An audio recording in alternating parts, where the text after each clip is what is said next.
ሰላም ሊዲያ። ባቢ አንተ እኔን በሙሉ ስም የጠራኸኝ? አዎ ምን ነው?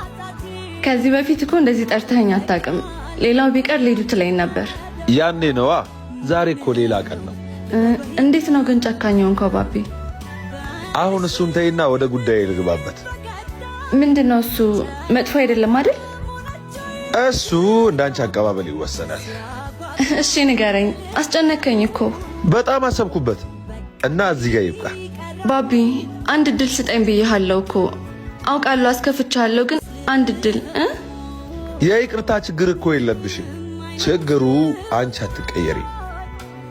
አሁን ተለውጫለሁ። በጣም ጥሩ። መለወጥሽ አይከፋም። ለቀጣዩ ሕይወትሽ ይጠቅምሻል።